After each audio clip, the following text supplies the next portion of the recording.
li waxtu wi jàmp-jàmp ci wàccaayal màggal Touba atum 2020 teewut ba xalif général des mourides Cheikh Mouhamadou Mountakha Mbacké daal di séqi jéego jóge Daarul Minam agsi fii ci complexe Hizbut Tarqiyyah ni mu ko baaxoo defee ci weeru safar wu nekk loole nag bu mu egsee ci barab bi fekk na mbokku taalibe yi amuk waajtaay ci baral ci kilifteefuk Serigne Atou Diagne daa di ko séenu waaye tamit teral ko dalal ko ci résidence bi nga xam ne moo nekk fii ci complexe bi moom sëriñ bi ak délégation sëriñ Moussa Nawel daal di jiite naka jekk protocole bi bi ñu agsee ci barab bi nag mbooleem ñi nga xam ne dañuy yëngu ci njàngum xasaayit ci yëkkati dugal nañ seeni kàddu ci njàng moo xam ne ànd nag dal dooree ko ci ndigal loo xam ne sëriñ bi ci boppam moo ko joxe diir bi nga xamee ne mbas mi teew na fi muy xasida bi xaq wajikal karim waaye tamit toftal ci xasaayit bu ruum naa loolee lépp ku tedd kii mu ngi koy teewlu bu baax a baax noonu lañ daal di saafonteeg mbooloo mi waaye itam ginnaaw bi waxtu tàkkusaan jotee sëriñ bi ci boppam moo jiite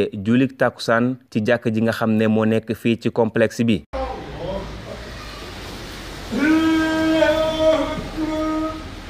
mbokk taalibe yi nga xam ne ñoo nekkoon ci barab bi dëkkandoo yi ñëpp daal di buur fasaasa dikk fii ci complexe Hizbut Tarqiyyah ngir rek saafonteeg ak sëriñ bi seen xar kanam taar ak mbég wu tar feeñ ci noonu lañ ko àndeek sëriñ bi ba ginnaaw tàkkusaan sëriñ bi daal di yëkkati jotaay bi muy jotaay woo xam ne nag góor jigéen mag ak ndaw mbooleem ñi nga xam ne nekk nañ ci complexe bi ak li ko jege daanaka fexewoon na njëkk ba teew ci ñii di yëkkati seeni kàddu ñii di seenu ñii sax di yéeg ci makkaan ngir rek mën a jotee ci xaar kanamu sëriñ bi ginnaaw bi la ñaanal ki nga xam ne moo jiite barab bi muy sëriñ Atou Diagne moom i tamit mu fës ci kanamam ak cant waaye tamit mbégte wu rëy woo xam ne mënee su ko misaal nganuk Cheikh Mouhamadou Mountakha bile nag moo ngi am ci jamono joo xam ne daanaka desu dudul ñaari fan laata ñoo dugg ci bis bi nga xam ne Cheikh Ahmadou Bamba moo ko digal mbooleem ñi nga xam ne ay taalibeem lañu ay jegeñaaleem ak i soppeem ñu dundal ko muy bésuk cant goo xam ne jàpp nañ ko ci talaata gi juróom benn fan ci weeru octobre atum 2020